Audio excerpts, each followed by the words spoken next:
விரண்மீண்ட நாயனாரை பேசுவதற்காக கோவை மாநகரிலிருந்து வருகை புரிந்திருக்கக்கூடிய பேராசிரியர் மகேஸ்வரி சர்க்குரு அவர்கள் மிக ஆச்சரியமான ஒரு விஷயம். அவங்க எம்ஏ தமிழ்லாம் படிக்கல.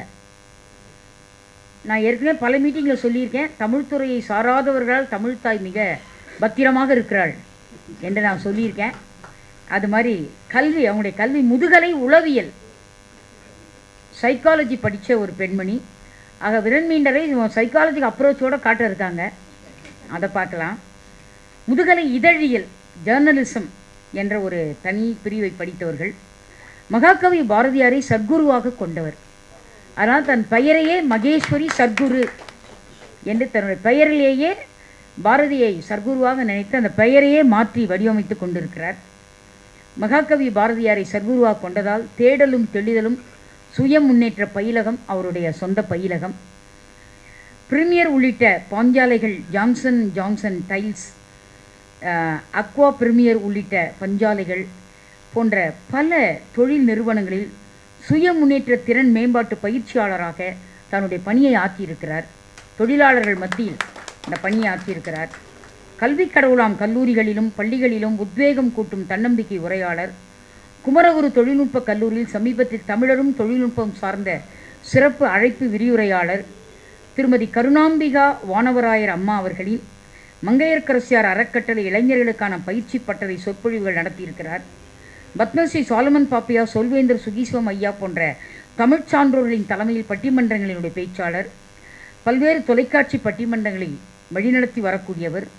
இலக்கிய கருத்தரங்க உரையாளர், பக்தி சொற்பொழிவு மற்றும் கம்பராமாயண தொடர் சொற்பொழிவு நிகழ்த்துபவர். கோவில் குடமுழுக்கு விழாக்களில் நேர்முக வர்ணனையாளர். ஸ்ரீ கிருஷ்ணா ஸ்வீட்ஸ் எப்போது வருவாரோ நிகழ்வு, மேனாள் குடியரசுத் தலைவர் மேதகு அப்துல் கலாம் ஐயா அவர்கள் பங்கேற்ற நிகழ்ச்சியில் பங்கு கொண்டது. தாதாபால் சாஹேப் பால்சந்தர் விருது விழா, நடிகர் சிவகுமாரின் விழா, கவிப்பேரரசு வைரமுத்து விழா, பல்வேறு மருத்துவ உள்ளரங்கு நிகழ்ச்சிகள் மற்றும் பல சிறப்பு அரங்கு நிகழ்வுகளில் நிகழ்ச்சி தொகுப்பாளராக பணியாற்றியிருக்கிறார். கோவை, காரைக்குடி, கள்ளிப்பட்டு, சென்னை, கோபிச்செட்டிப்பாளையம், வேலூர், புதுக்கோட்டை உள்ளிட்ட கம்பன் கழகங்களிலும் பிரான்ஸ் கம்பன் கழகத்திலும் பங்கேற்ற பேச்சாளர். பிரான்ஸ் நாடு, யூரோப் நாடு சென்றிருக்கிறார் கம்பனுக்காக. பிரான்ஸ், ஜெர்மன் மற்றும் இலங்கை போன்ற வெளிநாடுகளில் சிறப்பு அழைப்பாளராக சொற்பொழிவை கொடுத்திருக்கிறார். நமது நம்பிக்கை மாத இதழ், குங்குமம் குழுமங்களின் ஆன்மீக மாதம் மாத இதழ், இருமுறை இதழ்களிலும் கௌமாரம் அமுதம் இதழ் கட்டுரையாளராக தொடர்ந்து தன்னுடைய கட்டுரைகளை வெளியிட்டு வருகிறார். இதுவரை வெளிவந்த நூல்கள் வெல்வது வெகு சுலபம், மின்னும் இலக்குகள், உழைப்பின் உன்னத ரகசியங்கள் போன்ற சுய முன்னேற்ற நூல்களை படைத்திருக்கிறார். கம்பன் தந்த மகா மந்திரம், ஆதி மனுஷியும் பேராழியும் கவிதை நூல் போன்றவை வெளியிட்டிருக்கிறார். மேலும் பல நூல்கள் விரைவில் வெளிவர இருக்கின்றன. பல்வேறு அமைப்புகள் வழங்கிய விருதுகளில் சில பாரதி சுடர், பாரதி கண்ட புதுமைப்பெண், சொல் அரசி, அருள் அரசி, ஞான ஒளி மங்கை பிரான்ஸ் கம்பன் கழகம், செம்பொருள் சீர் பரவுவார் பிரான்ஸ் கம்பன் கழகம், ஆழ்வார் சீர் பரவுவார் பிரான்ஸ் தமிழ்ச்சங்கம், நம்பிக்கை கலை மாமணி இலங்கை கொழும்பு தமிழ்ச்சங்கம் உள்ளிட்ட மேலும் பல விருதுகளை பெற்றிருக்கிறார். எப்பொழுதாவது கோவை மாவட்டத்திலே இருப்பார். வானவில் பண்பாட்டு மையம், மகாகவி பாரதியார் 2022 கவி முழக்கம், கவிதை போட்டியில் சிறப்பு வெகுமதி பெற்றவர். மேலும் எப்போதும் வாசிப்பில் உள்ளவையாக வரலாற்று புதினங்கள், பண்டைய தமிழர்களின் சோழர்களின் கட்டுமானங்கள், சைவ சமய சங்க இலக்கியங்கள் சார்ந்த ஆய்வு நூல்கள், ஓஷோவினுடைய புதிய படைப்புகள், நவீன படைப்புகள், தொல்லியல் துறையின் கீழ் இருக்கும் பல்வேறு கோவில்கள் சிற்பங்களை கண்டு அதனுள்ளிருந்து இலக்கிய ரசனைகளை கண்டுபிடித்து பொதுவான சிற்பங்கள் காட்டக்கூடிய இலக்கிய காட்சிகளை குறித்து கட்டுரைகள் வடிவமைப்பது என்று இப்படி பன்முக மல்டிஃபேஸ் பர்சனாலிட்டியாக இந்த அரங்கம் வந்திருக்கக்கூடிய அரும்பெரும் இந்த சிந்தனையாளரை நாம் இப்பொழுது வாஷிங்டன் அன்பு நண்பர் சிவகுமார் அவர்கள் பொன்னாடை அணிவித்து சிறப்பு செய்யுமாறு பணிவன்புடன் அழைக்கிறேன்.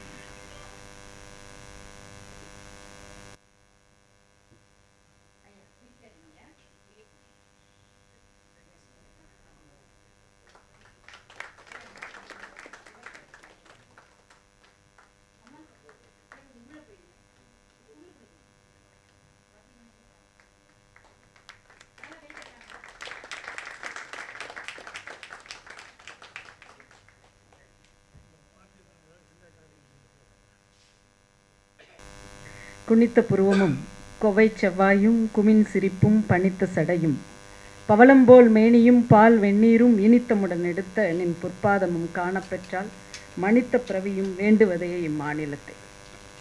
எண்ணிய முடிதல் வேண்டும், நல்லவே எண்ணல் வேண்டும், திண்ணிய நெஞ்சம் வேண்டும், தெளிந்த நல்ல அறிவு வேண்டும், பண்ணிய பாவம் எல்லாம் பருதி முன் பணியே போல நன்னியனின் முனைங்கு நசித்திடல் வேண்டும் அண்ணாய் என்று பாடிய எனது சர்க்குரு மகாகவி ஸ்ரீ சுப்பிரமணிய பாரதியாரின் திருப்பாதங்களை தொழுது வணங்கி போற்றுதலுக்கும் பெருமதிப்பிற்கும் உரிய உலகெங்கும் வாழ்கின்ற அத்துணை அன்பர்களுக்கும் இனிப்புகளையும் காரங்களையும் தெய்வ இனிப்புகளாகவும் காரங்களாகவும் கொடுத்து கொண்டிருக்கின்ற ஸ்ரீ கிருஷ்ணா ஸ்வீட்ஸ் திரு முரளி அவர்களுக்கும் மற்றும் இந்த நிகழ்வை பாரதிய வித்யா பவன் இணைந்து நடத்தி கொண்டிருக்கின்றது அந்த நிறுவனத்தாருக்கும் மற்றும் இந்த நிகழ்விற்கு வெகு அளவிலே இங்கு வருகை புரிந்து சிருங்கார சென்னை என்று சொல்லலாம். எதனால் அது சிருங்கார சென்னை என்றால் இலக்கியங்களை சிருங்காரமாக ரசிப்பதால் அது சிருங்கார சென்னை. அந்த வகையிலே சிருங்கார சென்னையாக அமர்ந்திருக்கின்ற நேயர்கள் அனைவருக்கும் மற்றும் இந்த நிகழ்விலே பார்த்திபனின் அர்ஜுனன் என்கின்ற பார்த்திபனின் சரங்களைப் போல ஒரு அற்புதமான தலைமை உரையை சொல் சரமாக தந்து அமர்ந்திருக்கின்ற ஐயா திரு பார்த்திபன் அவர்களுக்கும் மற்றபடி எப்பொழுதுமே நிகழ்வுகளிலே அது சைவமாக இருந்தாலும் எங்கோ ஒரு மூலையிலே நிச்சயமாக ஆஞ்சநேய சுவாமி அமர்ந்திருப்பார். இங்கே சைவத்திற்கான ஒரு நிகழ்வாக இருந்தாலும் கூட அது தெய்வத்தமிழ் அல்லவா, அதனை கேட்பதற்கும் அதனை சுவைப்பதற்கும் அங்கே விருது வாங்குவதற்கும் அன்னை சீதாலட்சுமியே வந்திருக்கிறார் என்று சொன்னால் நிச்சயமாக இது ஒரு மிகப்பெரிய ஒரு கொடுப்பினை என்று தான் சொல்ல வேண்டும். இன்னொன்று, விரண்மிண்ட நாயனாரை அவர் பித்தாப்பிரை சூடி பாடுகின்ற பொழுது சற்றே சறுக்கல் அவருடைய பாட்டிலே இல்லை. அவர் கொஞ்ச நேரம் அப்படின்னா என்னென்னா ஆன்மீகத்தில் ரொம்ப அந்த பக்தியில் திளைச்சதுனால சின்னதாக ஒரு நெருடல் ஏன் வந்தது அப்படின்னு சொன்னோன்னா, எந்த நிகழ்வு மிகச் சரியாக நடத்தப்படுகிறதோ, எங்கே ராமாயணம் சொல்லப்படுகிறதோ அங்கே பரிபூர்ண பரிலோஷனத்துடன் அனுமன் ஆஞ்சநேய சுவாமி அமர்ந்திருப்பாராம். கண்களில் தாரையா நீர் மல்க உட்கார்ந்துருப்பார். ஒரு சேக்கிழாரினுடைய இந்த தெய்வீக தமிழ் அரங்கேறுகின்ற இந்த வேளையிலே, விரண்மிண்ட நாயனார் இங்கு அரங்கேற்றப்படுகின்ற இந்த வேளையிலே விரண்மிண்டனார் சூட்சுமமாக எழுந்தருளினுடைய விளைவுதான் அது. அப்படி என்றால் இந்த நிகழ்வு எப்பேற்பட்ட நிகழ்வு. ஒரு பெரிய சுனாமி வருதுன்னு வைங்களேன், அந்த சுனாமியில் என்ன ஆகும்னா கடல்ல இருக்க மீன்கள் எல்லாம் எப்படின்னா பறந்து போய் மேகத்தில் போய் உட்கார்ந்துரும். அந்த மேகத்திலே உட்கார்ந்த மீன்கள் எல்லாம் மீண்டும் நீருண்ட மேகங்களாக மாறுகின்ற பொழுது மேலே இருக்கின்ற மீன்கள் மழையா அப்படியே பொழியும். அப்படி எப்பப்பெல்லாம் இலக்கியங்கள் எப்பொழுதோ எழுதப்பட்ட தமிழ் இலக்கியங்கள், சங்க இலக்கியங்கள் மற்றும் தெய்வத்தமிழ் இலக்கியங்கள் எல்லாமே என்னாச்சுன்னா உறைஞ்சு போய் அப்படி மேலே உட்கார்ந்திருந்தது. அந்த உறைந்ததை அப்படியே மீட்டுருவாக்கம் செய்தது போன்ற ஒரு பாணியிலே அதனை கீழே கொண்டு வந்து அப்படியே கொஞ்சம் கொஞ்சமாக மெல்ட் பண்ணி ஒரு 10 வருடங்களாக அதை கொஞ்சம் கொஞ்சமாக எடுத்துக்கிட்டு வந்து அந்த தமிழுக்கும் இந்த நம்முடைய அழகான மனித உள்ளங்களுக்கும் இடையே உறவு பாலமாக வைத்து ஒரு உறவு சுரங்கம் அமைத்திருக்கிறார் என்று சொன்னால் அது நிச்சயமாக உலகநாயகி அக்கா அவர்களால் தான் முடியும். அப்படி ஒரு பாலம் அமைச்சு கொடுத்துருக்கீங்க. அந்த வகையிலே உங்களுக்கு எங்களுடைய மனப்பூர்வமான நன்றிகள். நீங்கள் 100 ஆண்டு காலம் வாழ வேண்டும், இறைவன் உங்களுக்கு எல்லா நலமும் தர வேண்டும் என்று வேண்டி விரும்பி கேட்டுக்கொள்கின்றேன். ஒரு என்ன சொல்கிறது, அவங்கள பற்றி அவ்வளோ ஒரு கரெக்டாக பர்ஃபெக்ஷன் அப்படின்னு சொல்லுவாங்க. ஒரு நிகழ்வு சரியாக நடக்கணும்னா அந்த பர்ஃபெக்ஷன் இருக்கணும், டெடிகேஷன் இருக்கணும். அது இரண்டுமே இணைந்த ஒரு அக்கா அப்படின்னா இது புகழ்ச்சி அல்லக்கா, உண்மையை சொல்கிறோம். அந்த வகையில் நாங்கள் கண்கூட பார்த்துருக்கோம் உங்களுக்கு. அந்த வகையில் உங்களுக்கு மீண்டும் ஒரு முறை எங்களுடைய மனமார்ந்த நம் அனைவரின் சார்பிலும் ஒரு மனமார்ந்த நன்றியையும் பாராட்டுதல்களையும் தெரிவித்துக் கொள்கிறோம். இலக்கிய விழாக்கள் நடக்கின்ற பொழுது ஒருத்தர் வரலைன்னா தான் கவலையாக இருக்கும். அது யார் அப்படின்னு சொன்னோன்னா சகோதரர் பாலஸ்ரீனிவாசன் அண்ணா தான். நான் வரும்போதே நினச்சேன் அவர் வரணுமே, அண்ணா வந்தால் தான் கொஞ்சம் சந்தோஷமாக இருக்குமே அப்படின்னு. ஆக அந்த வகையிலே வருகை புரிந்திருக்கின்ற பாலஸ்ரீனிவாசன் அண்ணா அவர்களுக்கும் ஒவ்வொருவருக்கும் என்னுடைய மனப்பூர்வமான வணக்கங்களையும் நன்றிகளையும் கோவையிலிருந்து கொண்டு வந்த பருத்தி பூக்களின் அன்புடன் உங்களிடம் சமர்ப்பிப்பதில் மகிழ்கின்றேன். இப்போது காட்டன் தானே நாங்கள், இல்லையா? தென்னிந்தியாவின் மேன் சிஸ்டர் தானே நாங்கள், அல்ல? அந்த வகையிலே நாங்கள் பெருமிதத்துடன் இந்த நிகழ்வு. விரண்மீண்ட நாயனார், நான் நேரடியாக ஒரு 3 புள்ளிகளில் ஆரம்பிக்கிறேன் சகோதரர்களே. 3 புள்ளிகள், முதல்ல ஒரு 3 புள்ளி சொல்லுவேன், பின்னாடி ஒரு 3 புள்ளி சொல்லுவேன். அந்த 6 விண்மீன் புள்ளிகள் தான் இணைந்து ஒரு விஷயத்தை சொல்லும், சரிங்களா? இப்போது திருக்கூட்ட சிறப்பு, அதுதான் முதல் நட்சத்திர புள்ளி. அந்த விண்மீன் புள்ளியை எப்படி எடுத்துக்கலாம் அப்படின்னு சொன்னோன்னா, அடியார்கள் அப்படின்னா எப்படி இருப்பாங்க? அடியார்கள் என்பவர்கள், சிவனடியார்கள் என்பவர்கள் சிவபெருமானை முப்பொழுதும் நினைத்து கொண்டு நெற்றியிலேயும் உடலின் பல்வேறு இடங்களிலேயும் பால் வெந்நீரை பூசிக்கொண்டு, அதுபோக கண்ணாடி எப்படி தன்னுடைய முகத்தை காட்டுகின்ற பொழுது, நம்முடைய முகத்தை இப்போ கண்ணாடி காட்டுதுன்னா உள்பிம்பத்தை காட்டாது. ஆனால் இவர்களினுடைய உள்பிம்பம் அன்பை காட்டுகின்ற ஒரு அற்புதமானவர்களாக யார் இருப்பாங்கன்னு சொன்னான்னா அடியார்கள் தான். கண்டிகை எனப்படுகின்ற ருத்ராட்ச மாலை அணிந்து கொண்டு, சில நேரங்களில் அது காவியாக இருக்கின்ற மெல்லிய பருத்தி ஆடையும், சில நேரங்களில் கந்தலான ஆடையையும் அணிந்து கொண்டு, அடியார்களை கண்டபோதெல்லாம் உள்ளத்திலே, என் உள்ளத்திலே இருக்கின்ற இறைவன் உன்னுள்ளத்திலேயும் இருக்கிறானப்பா என்று அடியார்கள் தொழ வணங்கி, அதுக்கப்புறம் சதா சர்வகாலமும் பஞ்சாட்சர மந்திரத்தை ஓதிக்கொண்டு ஓம் நம சிவாய என்று சொல்லிக் கொண்டிருக்கின்றவர்கள் தான் அடியார்கள். இவர்கள் நிறை தூய்மையாளர்கள் என்கின்றார் சேக்கிழார் பெருமான். நிறை தூய்மையாளர்கள் எப்படின்னா, பூசு நீர் போல் வெண்மை உள்ளம் கொண்ட புனிதர்கள் என்பது சேக்கிழார் பெருமானினுடைய வாக்கு. நிறை தூய்மையுடன் இருக்கின்ற இவர்கள் எப்படி இருப்பாங்கன்னா, சில நேரங்களில் மெய் அப்படியே தழைந்து இருப்பார்கள். மெய் தழைந்து என்பதை கூஸ் பம்ப் அப்படின்னு சொல்கிறோம் இல்லையா, மயிர் கூச்சரிதல். அந்த மயிர் கூச்சரிதலுடன் சிவனடியார்களை பார்க்கின்ற பொழுதிலெல்லாம் அவர்களுடைய உடலும் உள்ளமும் அப்படி மெய்தான் விரும்பி விதிர்விதிர்த்து அப்படின்னு சொல்கிறாங்க இல்லையா, அந்த நிலையில் இருக்கக்கூடியவர்கள் சிவனடியார்கள். இவர்களுடைய வேலை என்ன? சதா சர்வகாலமும் சிவபெருமானை நினைத்து கொண்டு, நந்தவனம் அமைத்து கொண்டு, திருக்கோவில்களிலே மெழுகிட்டு கொண்டு, அடுத்தது அடியார்களை காண்கின்ற பொழுதெல்லாம் வணங்கி கொண்டு, அடியார்களுக்கு திருப்பணி செய்து கொண்டு, சிவபெருமானுக்கு மாலை கட்டி கொடுத்து கொண்டு, அடியார்களிடம் மெல்லவே நெருங்குவதற்கும் அஞ்சுவார்களாம். ஏன்னா என்னுள்ளிருக்கும் அடியான் சிவபெருமான் உன்னுள்ளத்திலும் இருக்கின்றான், அவன் பையவே உறங்க வேண்டும்னு சில சமயம் நினைப்பாங்களா. இதுதான் அடியார்கள் என்பது சேக்கிழாரினுடைய வாக்கு. என்ன அருமை பாருங்களேன். இவர்களுடைய சிவநாமம் இவங்க கிட்ட இருக்கிறதுனால இவங்க கிட்ட நிறை செல்வம் எப்பவும் இருக்கும். நிறை செல்வம் மட்டும் இல்லை, இந்த நிறை செல்வம் என்னன்னா குறைவும் இல்லை மிகுதியும் இல்லை. கம்பன் சொல்லுவானே, இல்லாரும் இல்லை உடையாரும் இல்லை என்று சொல்லுவான்ல, அந்த மாதிரி. இவர்களுடைய நோக்கமெல்லாம் எப்படி இருக்குன்னா, நீங்கள் ஓட்டை கொடுத்தாலும் ஆஹா இப்படிதான், ஓட்டையும் அப்படி தான் பார்ப்பாங்க. தங்கம் ஒரு 5 கிலோ இன்னைக்கு விற்கிற தேதியில் நான் பேசி முடிச்சுட்டு போகிறக்குள்ள 50,000க்கு வந்தாலும் வந்துடும். மகளிர் தின விழாவில் எங்களுக்கெல்லாம் கொஞ்சம் வருத்தம், என்னதான் நாங்கள் மகளிர் தின விழாவில் எங்களுக்கு சுதந்திரம் அது இது பேசினாலும் தங்க விலை ஏறும் போதெல்லாம் பக்கு பக்குன்ட்டு தான் இருக்குது இல்லைங்களா. ஆக இந்த ஓடையும் செம்பொன்னையும் எப்படி பார்ப்பாங்களா, ஒரே மாதிரி தான் பார்த்துக்குவாங்க. அடுத்தது கூடை. இப்போ எல்லாரும் கூடணும் பாருங்களேன், இப்போ எல்லாரும் இப்போ கூடி இருக்கின்றோம், இது அடியார் திருக்கூட்டம் தான். இப்போ உறவுச்சரங்கம் இந்த நடத்துகின்ற இந்த இலக்கிய அடியார் திருக்கூட்டம் தான். இந்த கூட்டத்தை பார்த்த உடனே அக்காவை பார்த்தேன், உலகநாயகிக்கா, வர்றவங்க எல்லாத்தையும் கும்பிடு போட்டாங்க. அந்த கும்பிடுகின்ற பொழுது நீங்களும் எதிரிலே கும்பிட்டீர்கள், ஆனால் அந்த கும்பிடலிலே ஒரு நேரம் கூட மெட்டீரியலிஸ்ட் இல்லை. அப்படிதான் உன்னால எனக்கு என்ன ஆகும், என்னால உனக்கு என்ன ஆகுங்கிறது இல்லாம நீ கும்பிடுற நானும் கும்பிடுறேன் அப்படிங்கிற அந்த அன்பு இருந்தது இல்லைங்களா.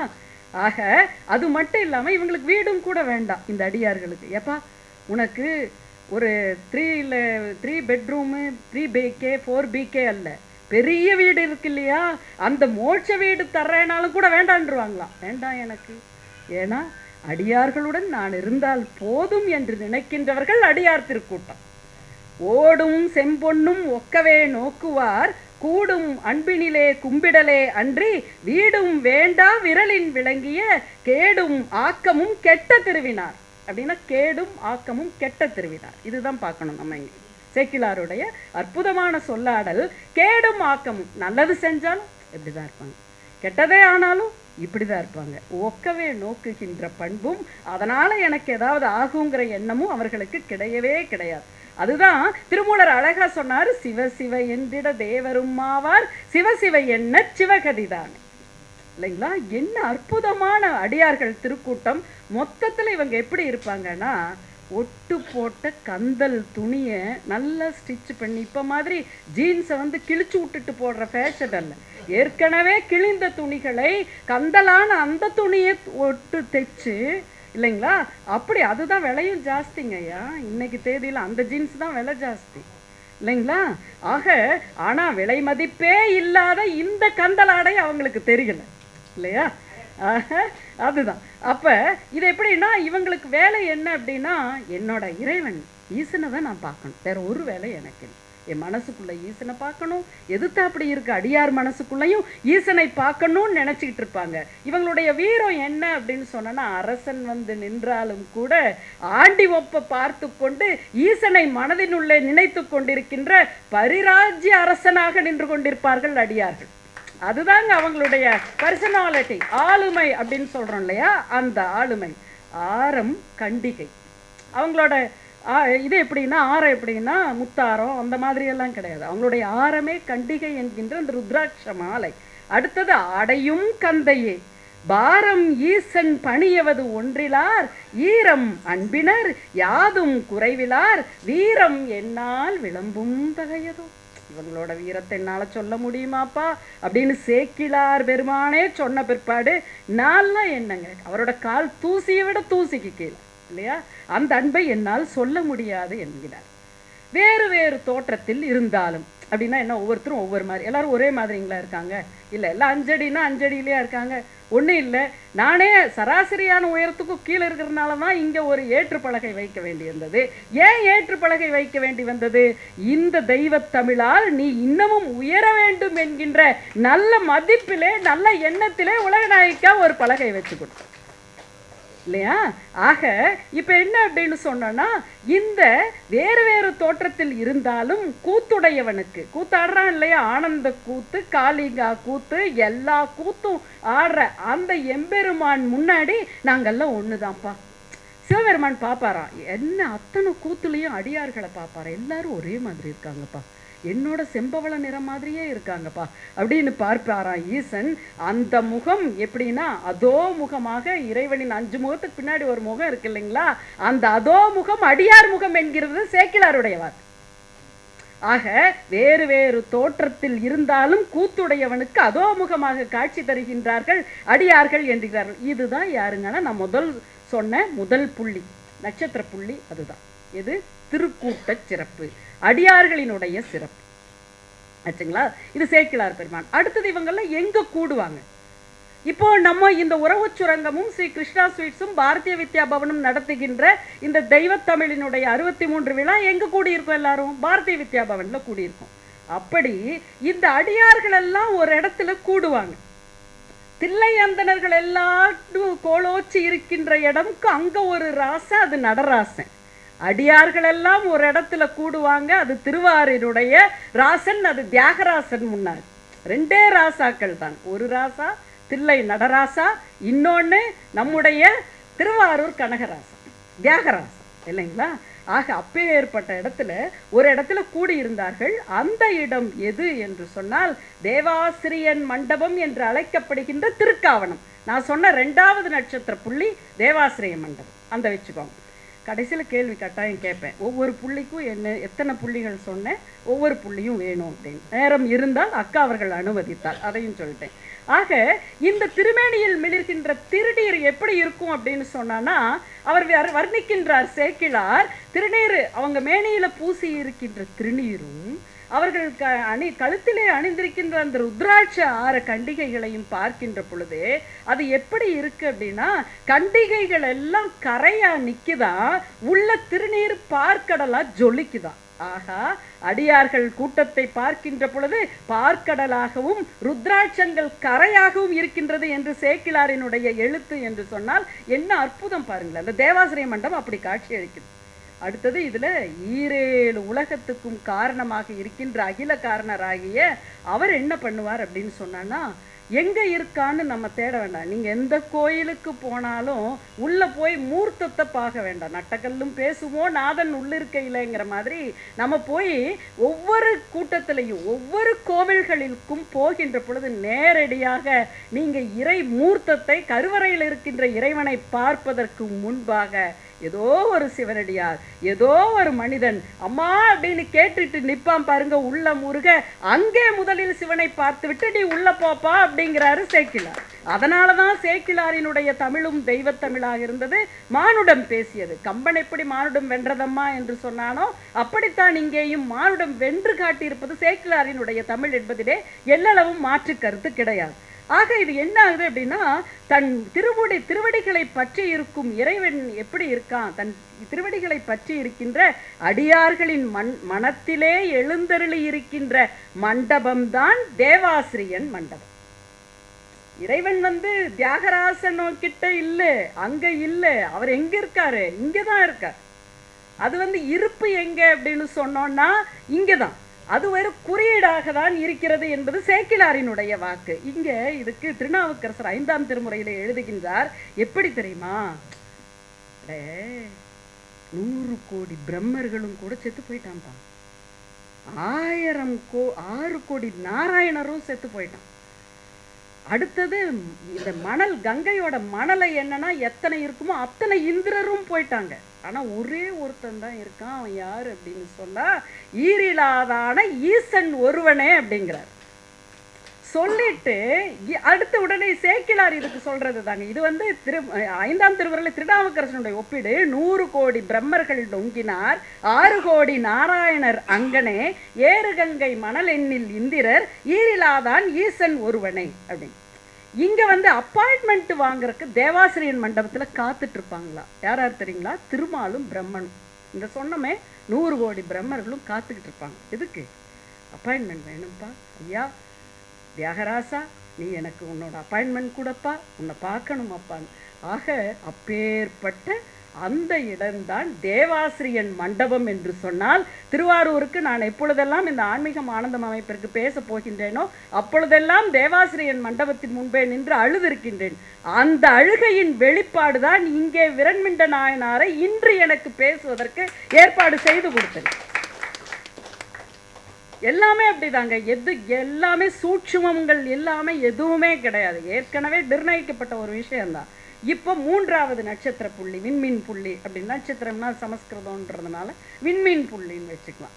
ஆக இந்த 3வது, ஏன்னா பாலசீனிவாசன் பார்க்குறாரு, என்னமோ நீ சமஸ்கிருதம் பேசுற அப்படின்ற கூடாது, அதுக்காக.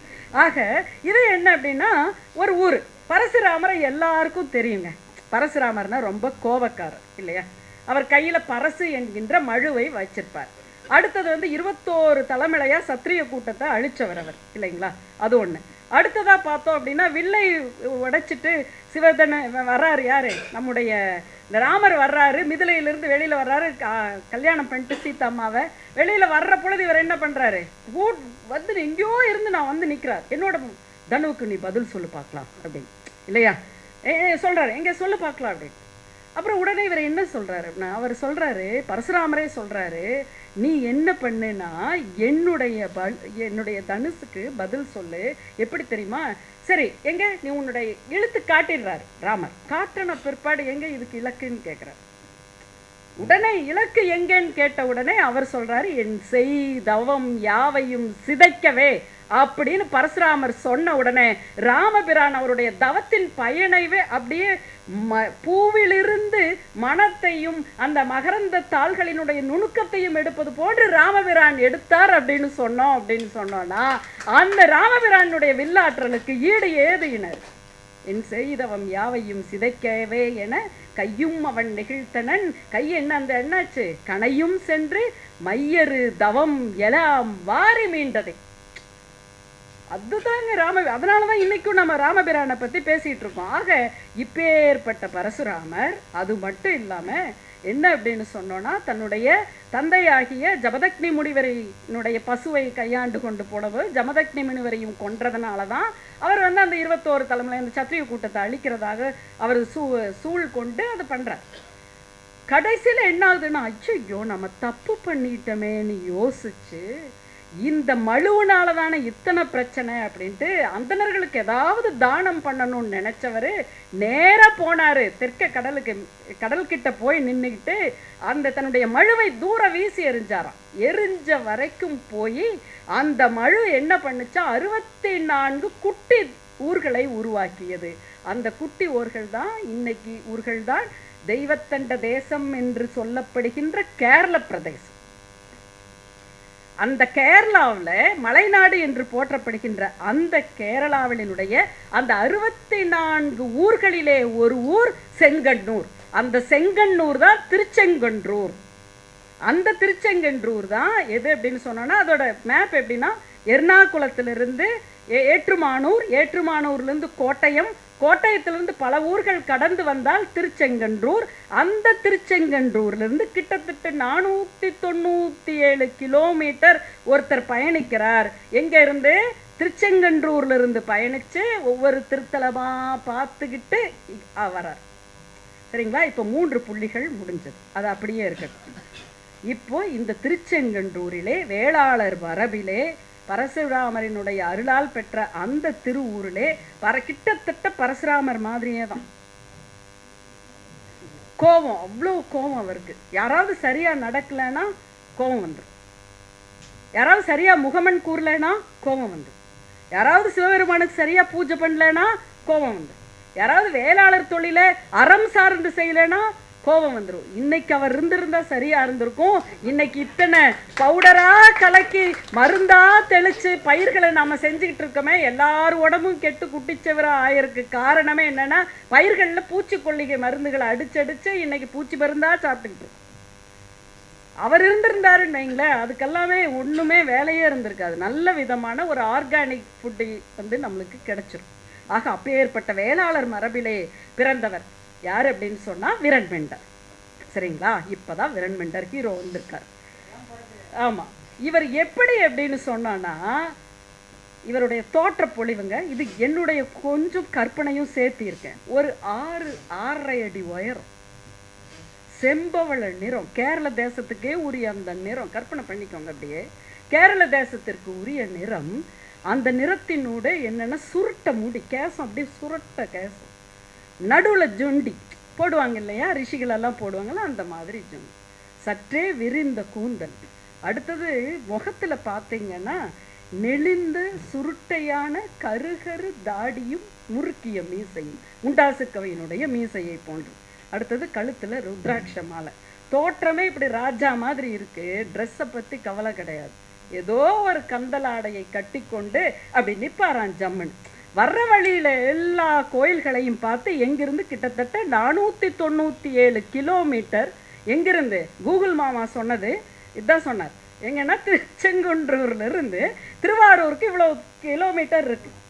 அவ்வளோ பயணம். அந்த பயணத்தில் மனுஷன் வந்து நடந்து வந்து அவர் எப்படி வந்து சேர்ந்துருக்காரு? தேவாசிரிய மண்டபத்துக்கு வந்து வந்துட்டார். ஒவ்வொரு ஊராக பார்த்து முடிச்சு இங்கே வந்துட்டார். அது வந்து எப்படின்னா, மெய்ப்பத்தர்கள் பால் அறிவுடையார். இவருடைய கேரக்டர் எப்படி அப்படின்னு விவரிக்கிறார் சேக்கிழார். மெய்ப்பத்தர்கள் பால் அறிவுடையார்.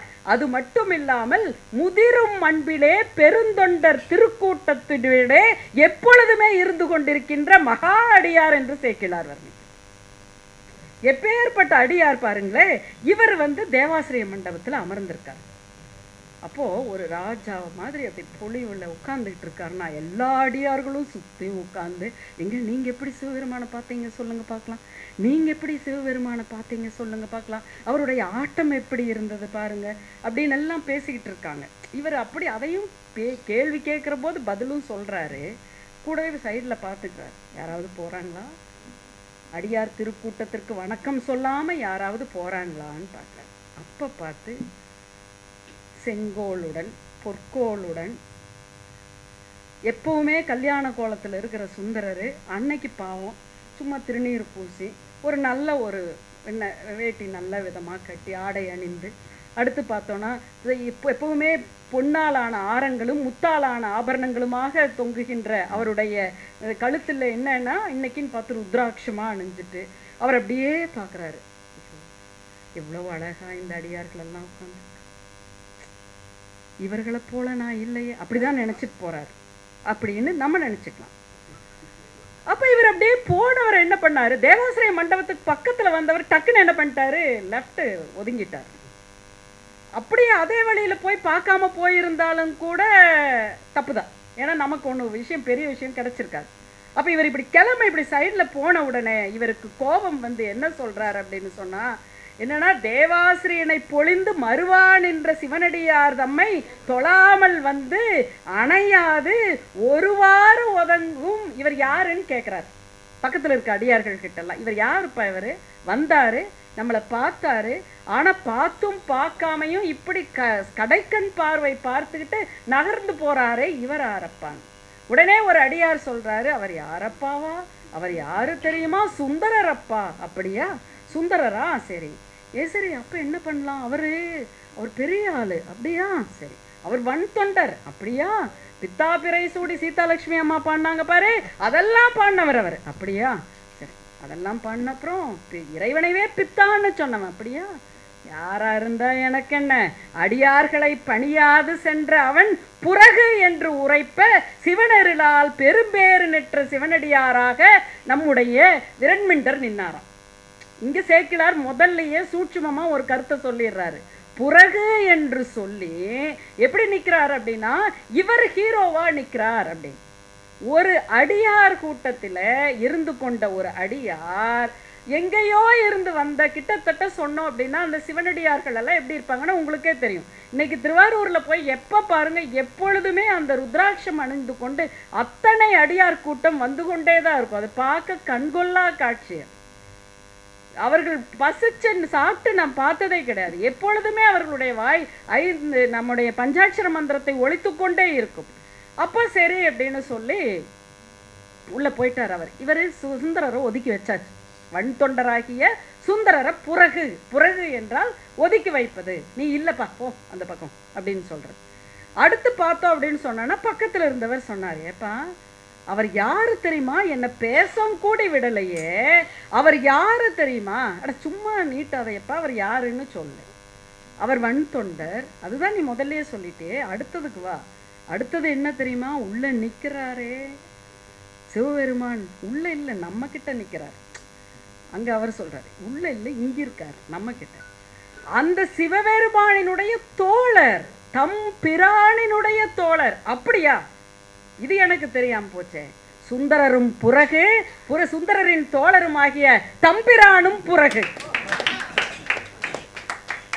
ஏன்னா நீ, அதாவது எனக்கு சப்போர்ட் வந்து எப்பவுமே என்னன்னு தெரியுங்களா, ஒரு நீங்க சொல்ற மாதிரி ஒரு பெரிய ஆள் நமக்கு தெரிஞ்சதுன்னு வைங்களேன், கூட இருக்க பிஏவால நம்ம கண்டுக்கவே மாட்டோம். டைரக்டா நம்ம என்ன பண்ணுவோம்னா நேரடியா யார் கூட பேசிடுவோம், அந்த ஒரு பெரிய ஆள் கூடவே நம்ம பேசிடுவோம். அவர் வந்து பெரிய ஆள் வந்து அதுக்கு சரின்னு சொல்லலாம், சில சமயம் சொல்லாமே போகலாம். ஆனால் நமக்கு நேரடியாக பேசக்கூடிய ஒரு தெளிவு வந்துடும். இப்போ இவர் அப்படி சொன்ன உடனே பிராணாந்தன்மை பிறை சூடி பூணார் அரவம் புனைந்தார்க்கும் புறகு என்று உரைப்ப மற்றவர் பால் கோணா அருளை பெற்றார் மற்ற அணியாராம் பெருமை கூறுவார். இது என்ன தெரியுங்களா, சிவபெருமானையும் புறகு என்று சொல்லி மற்ற அடியார்களிலெல்லாம் சிறப்பு மிகுந்த அடியாராக விரண்மிண்டர் மாறினார் என்கின்றார் சேக்கிழார். என்ன ஒரு அற்புதம் பாருங்க, கேட்க கேட்க அப்ப தோழரும் புறகு, தோழருக்கான தோழரும் புறகு, இப்படி ஆயிடுச்சா. ஆனா உள்ள நடந்த விஷயம் வேற. இவர் போறாரு நேரடியா உள்ள போயிட்டு அங்க போய் சுந்தரர் பெருமான் நிக்கிறார். ஏன்பா சுந்தரா உன் முகம் இவ்வளோ வாட்டமா இருக்கு? ஒன்றும் இல்லை, வரும்போது பார்த்தேன் நான் நல்லா தான் இருக்கேன், எப்பவும் கல்யாண கோலத்தில் இருக்கேன், பறவையாரை கல்யாணம் பண்ணியிருக்கேன், எல்லாம் சரிதான். ஆனாலும் கூட பிரச்சனை என்ன அப்படின்னா, அங்கே அடியார்கள் கூட்டம் உட்காந்துருக்காங்க, அவ்வளோ ஆனந்தமாக உட்காந்துருக்காங்க. அவங்கள பார்க்கும்போது நான் அந்த அடியார் கூட்டத்தில் இல்லையேன்னு எனக்கு வருத்தமாக இருக்கு. அப்படியா, சரி உனக்கு அடியார்களை பற்றி என்ன தெரியும்? உடனே இவர் சொல்கிறார், யார்? சுந்தரர் சொல்கிறார், அடியார்கள்னா என்ன? ருத்ராட்ச அணிஞ்சிருப்பாங்க, அடுத்தது பஞ்சாட்சர மந்திரம் ஓதுவாங்க, பிச்சாந்தேகி தான், எப்பொழுதுமே இப்போ பிச்சை எடுத்து சாப்பிடக்கூடியவர்கள், அவர்கள் தனக்குன்னு ஒன்றும் சேர்த்திக்க வைக்க மாட்டாங்க, எப்பொழுதுமே ஆனந்தமய கோஷத்தில் இருக்கிறவங்க அப்படின்னு சொன்ன. அப்படியா? அதை விட ஒன்று இருக்குது தெரியுமா? அடியார்னா யார் தெரியுமா? பெருமையால் தம்மை ஒப்பார். சிவபெருமான் சொல்றார். அடியார்னா எப்படி தெரியுமா? உனக்கு தெரியுமா? அடியார்னா பெருமையால் தம்மை ஒப்பார், பேணலால் எம்மை பெற்றார், பேணலால் எம்மை பெற்றார். அடுத்தது ஒருமையால் உலகை வெல்வார். இந்த இருமை கிடையாது அவங்க கிட்ட.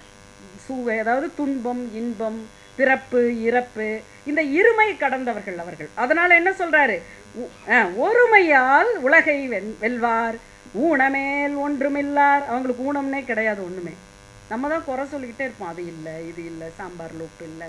மகளிர் தின விழாவாக இருந்தாலும் தான் என்னங்க, நாங்கள் மகளிர் எப்பாவது சமைப்போம் வீட்டில், அதுதான் சரி. சமைக்கிற போதெல்லாம் நீங்கள் சாம்பாரில் உப்பு இல்லை, ரசத்தில் அது இல்லை இது இல்லை. ஒரு அம்மா அப்படி தான் பண்ணாங்க. அவங்க வந்துட்டு ஒரே விஷயம் பண்ணாங்க, இதுலேயே பொரியல் இருக்குது 3 in 1ங்க. நாங்கள் மேலே அப்படி ஊற்றினா ரசம், கீழே இருந்து நீங்கள் அந்த காயெல்லாம் எடுத்தால் அது பொரியல், கொஞ்சம் கலக்கி ஊற்றுனீங்கன்னா அது சாம்பார் அப்படின்னு 3 in 1. இந்த ஒரு தன்மை யாருக்கு வரும்? மகளிரை விட்டு வேற யாருக்காவது வரும் இல்லைங்களா? அப்பேற்பட்டவங்க நாங்கள். அப்போ இவர் என்னென்ன ஊனமேல் ஒன்றுமிலார், அருமையாம் நிலையில் நின்றார். இதுதான் பார்க்கணும், அருமையாம் நிலையில் நின்றார். ஏன்னா ஒருமை கடந்து ஒருமையில் நிற்கிற பொழுது இருமை கிடையாது அவர்களுக்கு. அப்ப என்னன்னா எப்பொழுதுமே ஆனந்தத்திலே இருப்பார். அன்பினே அன்பினால் இன்பம் மாறுவார், இருமையும் கடந்து நின்றார், இவரை நீ அடைவாய். இப்பதான் வாய் திறக்கிறார் சிவபெருமான், நீ இவங்களை போய் அடைஞ்சிரு. அப்போ அது எப்படி என்னால முடியும்? அப்ப சொல்றாரு, நீ அவங்கள பாடு. நான் எப்படி பாட முடியும் அப்படின்னொன்னே, நீயே எனக்கு பித்தாபிரை சூடி எடுத்து கொடுத்த, இதுக்கும் ஒரு அடி எடுத்து கொடுத்துறே அப்படின்னு. உடனே என்ன இவர் யோசிக்கிறாரு, சரி இவன் எடுத்து கொடுத்தாதான் இவன் பாடுவான் போல, அதனால இவர் தில்லைவாழ் அந்தனர் அப்படின்னு எடுத்து கொடுக்குறாரு. சரிங்களா? தில்லைவாழ் அந்தனார், தில்லைவாழ் அந்தனர் அப்படின்னு இவர் எடுத்து கொடுக்கவும் இவர் பாட ஆரம்பிக்கிறார். அந்த பாடுறத நான் இந்த 6 புள்ளிகள் சொல்றேன் இல்லைங்களா, அப்போ அக்கா பாடுவாங்க. ஏன்னா என்னுடைய பாடலை விட அவங்க 12 திருமுறையில் அத்தனை விஷயங்களை செய்திருக்கிறவர்கள், ஒரு இசை ஞானி. இன்னைக்கு விருது வேற வாங்கியிருக்காங்க, அவ்வளோ அழகான விருது, தெய்வத்தமிழ் விருதும் வாங்கியிருக்கின்ற பெருந்தகையாளர் பாடினால் விருது பெற்றிருக்கிறார். மன்னிக்கவும், ஆமாம், விருது சமர்ப்பித்து நீங்கள் மகிழ்ந்திருக்கிறீர்கள், அவர்கள் பெற்று மகிழ்ந்திருக்கிறார்கள், அதுதான் சரியானது. ஏன்னா விருது வாங்கிறது தான் நிறைய நடக்கிறது இல்லை. அப்போ நீதியால் அவர் தம்மை பணிந்து நிறை சொல் மாலை தோதிலா வாய்மையாலே பண்ணு பாமாலை அப்படின்னு சொன்ன உடனே பாடும் பரிசலாம் அப்படின்ட்டு தில்லைவாழ் அந்தனர் பாடுறார். இப்போ நான் அந்த 6வது புள்ளிக்கு இந்த கட்டாயம் அந்த பாடல். இப்போ இவர் பாடினவர் என்ன பண்ணார்? தில்லைவாழ் அந்தனர் தம் அடியார்க்கும் அடியேன் அப்படின்ட்டு இவர் பாடிக்கிட்டே வர்றாரு. திருநீலகண்டத்துக்கும் எவனார்க்கும் அடியேன், இல்லையே எனாதை ஏற்பகையார்க்கும் அடியேன், இணையான் தன் அடியார்தம் குடிமாறன் அடியார்க்கும் அடியேன், வெல்லுமா மிகை வல்லமை பொருளுக்கும் அடியேன், அல்லிமென் முல்லை அழிந்தார் அடியார்க்கும் அடியேன். அடுத்தது நம்ம இரண்மெண்டருக்கும் சேர்த்து பாடிட்டு வர்றாரு. எப்படி வர்றார் அப்படின்னு சொன்னோன்னா, அவர் வர்ற தோற்றம் தாங்க இங்கே நம்ம பார்க்கணும். அப்படி விரி பொழில் சூழ் குன்றையார் விரண் மிண்டற்கு அடியேன்னு இவர் என்ன பண்ணார் தெரியுமா? நீங்கள் திபத்துலலாம் பார்த்துருப்பீங்க, திபத்துலையும் இப்போ கைலாயம் சுத்துறவங்களையும் பார்த்துருப்பீங்க. விழுந்து விழுந்து ஒவ்வொரு அடியாக விழுந்து விழுந்து கும்பிட்டுட்டு போவாங்க. இவர் அங்கே தியாகராசனுடைய சன்னதியிலிருந்து விழுந்து விழுந்து கும்பிட்டுட்டே இந்த பாடலை பாடிட்டு வர்றார். பாடிட்டு வர்ற பொழுது நம்ம விரண்மெண்டர் ஜிவ்வன் நின்னவர் என்ன ஆயிட்டாரு, அவரை பார்த்து அப்படியே இதை பயந்துட்டாரு, என்ன இப்படி ஒருத்தர் இருக்கானா அப்படின்னு பார்த்து. அப்பதான் சேக்கிழார் பாடுகின்றார், ஞாலம் உய்ய நாம் உய்ய நம்பி சைவ நன்னெறியின் சீலம் உய்ய திருத்தொண்ட தொகை முன்பாட செழுமறையார் ஓலம் இடவும் உணர்வறியார் அடியார் உடன் உளது என்றால் ஆலம் அமுது செய்த பிரான் அடியால் பெருமையால் அறிந்தவர் ஆவார். ஆக இப்பேற்பட்ட விரண்மிண்டரை பார்த்தாரு சிவபெருமான். நீ இல்லைன்னா இன்னைக்கு திருத்தொண்ட தொகை வந்திருக்காதப்பா. திருத்தொண்ட தொகை அவன் பாடி இருக்க மாட்டான். நானும் எனக்கும் அட்லீஸ்ட் இந்த ஒரு வேலைனாவது கிடைச்சது, எடுத்து கொடுக்குற வேலைனாவது கிடைச்சது, அந்த வேலையும் கொடுத்துருக்கேன். ஆகவே கணநாதர்களுக்கெல்லாம் தலைவனாக இருக்கின்ற சிவபெருமான் என்ன பண்ணார் அப்படின்னு சொன்னா, பூதகணங்களுக்கெல்லாம் தலைவனாக நீ இருப்பாயாக என்கின்ற பெருமையை அந்த பர்சனாலிட்டி அப்படி ஒரு ஆளுமையுடன் இருந்த அந்த விரண்மிண்டருக்கு கொடுத்தார் என்று சொன்னால் இதுதான் அடியார் திருக்கூட்டத்தினுடைய இல்லைங்களா? அப்போ விரிபொழில் சூழ் குன்றையார் விரண்மிண்டற்கு அடியேன் திருத்தொண்ட தொகை இது இல்லைங்களா? இதே திருத்தொண்டர் திருவந்தாதியே கொஞ்சம் எக்ஸ்பேண்ட் பண்ணி எழுதுறாங்க. அதை தான் சேக்கிழார் பெருமான் நமக்கு கொடுத்துருக்கார். பேசும் பெருமையும் அவ்வாரூரனையும் பிரான் அவனாம் ஈசன் தனையும் புறகு தட்டென்றான். ஈசனார்க்கே நேசன் எனக்கும் பிரான் மனைக்கே புக நீடுதென்றல் வீசும் பொலிட்டிற்கு செங்கொன்ற மேய விரல் மிண்டனே அப்படின்னு திருத்தொண்ட திருவந்தாதியையும் வச்சுதான் நம்முடைய சேக்கிழார் பெருமான் பெரிய புராணத்தை எழுதினார், விரிவாக்கம் பண்ணார். அப்போ இப்ப பாருங்களேன், வாழையடி வாழையாக வந்த திருக்கூட்டம்னு வள்ளலார் பெருமான் சொன்னார் அப்படின்னா இதுதான் இறைவன்கிட்ட அடியார், அடியார்கிட்ட இருந்து திருத்தொண்ட தொகை, திருத்தொண்ட தொகையிலிருந்து ஒரு திருத்தொண்ட தொகை திருவந்தாதி, அதுல இருந்து இன்னைக்கு உலகத்திலேயே மிகப்பெரிய ஒரு சைவ பெட்டகமாகவும் மிகப்பெரிய ஒரு தமிழ் காப்பியமாகவும் இருக்கின்ற சேக்கிழார் பெருமானினுடைய ஔவையார் பாடினது போன்று இறைவன் யாருடைய உள்ளத்திலே இருக்கின்றான் என்று சொன்னால் திருத்தொண்டர்களினுடைய உள்ளத்திலே இருக்கின்றார். அத்தகைய திருத்தொண்டர்களுடைய பெருமையை என்னால் சொல்லவும் இயலுமோ என்று பாடினாரே, அப்பேற்பட்ட திருத்தொண்டர்களினுடைய புராணத்தை சேக்கிழார் பெருமான் எழுதினார் என்று சொன்னால் மூல காரணமாக இருந்தவர் விரண்மிண்டர் என்பதை பார்க்கிறோம். அப்ப கடவுளின் துளி நம்ம சொல்றோம்ல, இன்னைக்கு சயின்ஸ் கண்டுபிடிச்சிருக்கு கடவுளோட துளி இருக்குன்னு. அந்த கடவுளின் துளியாக இருப்பது யார் என்று சொன்னால் நிச்சயமாக அது விரண்மிண்டர். இப்போ இந்த 3 புள்ளி சொல்லணும் இல்லைங்களா? 3 புள்ளி, அடுத்து ஒரு 3 புள்ளி. அந்த 3 புள்ளிகள் என்ன? விண்மீன்கள், நட்சத்திர புள்ளிகள். விரண்மிண்ட நாயனாரினுடைய கோபம், சரிங்களா? அடுத்தது பார்த்தோன்னா சுந்தரமூர்த்தி நாயனார் பாடிய திருத்தொண்ட தொகை. இவருடைய கோபத்தால் இறைவன் அவருடைய கோபத்தை சாந்தப்படுத்துவதற்காகவும் அடியார்களை பற்றி சொல்லுவதற்காகவும் என்ன பண்ணாரு? திருத்தொண்ட தொகையினுடைய தில்லைவாழ் அந்தனர் என்கின்ற சொல்லெடுத்து கொடுத்தார். ஆக இங்க என்னாச்சுன்னா சுந்தரமூர்த்தி நாயனார் திருத்தொண்ட தொகையை பாடுகின்றார். இப்ப இதுல ஒரு 3 புள்ளி. இப்ப நீங்க சொல்லுங்க பார்க்கலாம். 3 புள்ளி சொன்னேன் இல்லையா? முதல் சொன்ன 3 நட்சத்திர விண்மீன் புள்ளிகள் எது?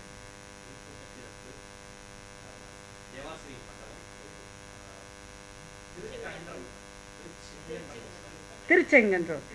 அக்கா, நீங்க எதை நினைத்து இந்த விழாவை நடத்துகிறீர்களோ, ஒரு இளைஞர் இந்த கூட்டத்திலே இருந்து இதை கேட்டிருக்கிறார், அதை பதில் சொல்றார் அப்படின்னா அது ஒரு பெரிய விஷயம்.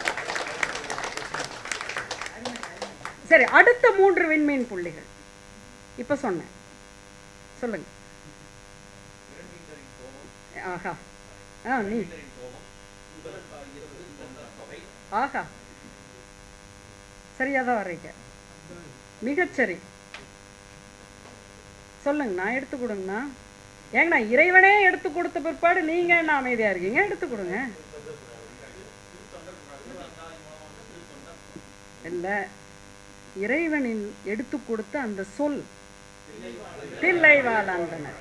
ஆக இந்த 3ம் அந்த 3ம், அப்போ 3 புள்ளிகள் சேர்ந்தால் ஒரு முக்கோணம், இன்னொரு 3 புள்ளிகள் சேர்ந்தால் ஒரு முக்கோணம், 2 முக்கோணங்களும் சேருகின்ற பொழுது அருங்கோணம். அது எப்படி அப்படின்னு சொன்னா, ஆதிசங்கரர் உக்ரத்துல இருந்த காமாட்சியை ஸ்ரீ சக்கரத்துல ஏறி நிற்க வச்சு உக்ரத்தை தணிவித்தாரோ, அப்படி திருத்தொண்ட தொகை என்கின்ற ஒரு அற்புதத்தை சக்கரத்திலே ஏற்றி வைப்பதற்கு இந்த 6 புள்ளிகளும் இணைந்து ஒரு சக்கரமாக இருந்தது என்பதுதான் என்னுடைய பார்வையாக நான் பார்க்கிறேன்.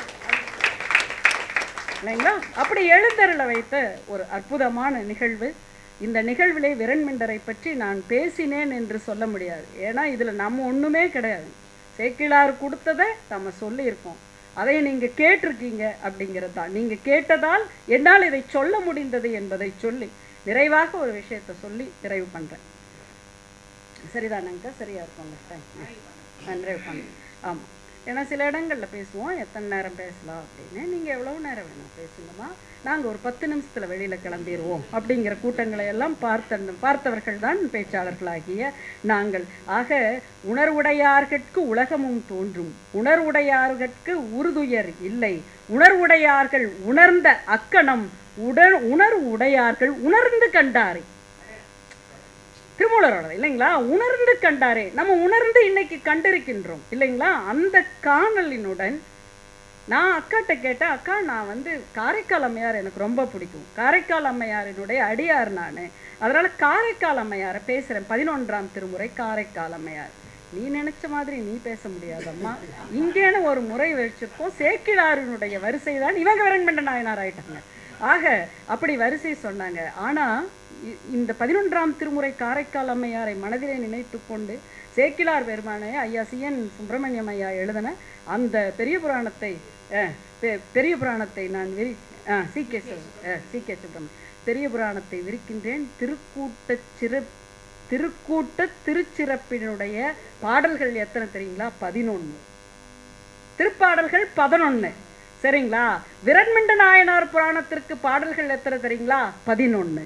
ஆக காரைக்கால் அம்மையாரினுடைய சொல் இது. அம்மா நீ 11ஆம் திருமுறை பாடி என்னை பாடாவிட்டால் என்ன, சேக்கிழார் பெருமானினுடைய அதில் 11 இதில் 11 சொல்லி இருக்கின்றாய், வாழி நலம் என்று காரைக்கால் அம்மையார் சொன்னதாகவே நான் கருதுகின்றேன். ஆக அன்பர்களே, சேக்கிழார் பெருமானினுடைய அற்புதமான பெரிய புராணத்திலே நாம் கற்பதற்கும் நாம் காண்பதற்கும் நாம் உணர்வதற்கும் நிறைய விஷயங்கள் இருக்கின்றது. அந்த விஷயங்களை வாரந்தோறும் நாம் சந்திப்பதற்கும் சிந்திப்பதற்கும் உணர்வுகளாக உள்ளே கொண்டு செல்வதற்கும் நம்முடைய ஆளுமையை வளர்த்து கொள்வதற்கும் நிச்சயமாக இந்த உறவு சுரங்கம் நடத்துகின்ற இந்த நிகழ்வு ஒரு பெரும் காவலாக இருக்கிறதுன்னு கூட சொல்லலாம். ஏன்னா காவல் மாதிரி நின்று நமக்குள்ளே கொண்டு செலுத்துகின்றது என்று சொன்னால் அற்புதமான இந்த நிகழ்வு இன்னமும் நன்றாக நடக்க வேண்டும். அக்கா அவர்கள், சீதாலட்சுமி அக்கா அவர்கள் திருத்தொண்ட தொகையை இப்பொழுது பாடுவார்கள் என்கின்ற ஒரு செய்தியையும் சொல்லி அற்புதமான இந்த நிகழ்விலே என்னை அழைத்து பெருமை சேர்த்திருக்கின்ற தங்களுக்கும் இருந்து கேட்ட உங்களுக்கும் என்னுடைய மனம் மெய் மொழிகளால் நன்றி பாராட்டி, மகளிர் தின விழாவில் நிகழ்வுகளை நான் இன்னைக்கு காலையில் வர வேண்டிய நிகழ்வை கூட நேற்றே காலையில் பேசி முடிச்சுட்டு இன்னொரு நிகழ்வை வேண்டாம் என்று ஒதுக்கிவிட்டு, ஏனென்றால் சேக்கிழாரை பேசுவதை விடவா வேறொரு ஆக சேக்கிழார் பெருமானுக்கும் அந்த நிகழ்வு ஏற்பாட்டாளர்கள் எனக்காக அவர்கள் முந்தைய தினம் வைத்த அவர்களுக்கும் நன்றி பாராட்டி கொண்டு இருந்து கேட்ட உங்களுக்கு என்னுடைய மனம் மெய்மொழிகளால் மீண்டும் ஒரு முறை நன்றி பாராட்டி விடைபெறுகிறேன். நன்றி, வணக்கம்.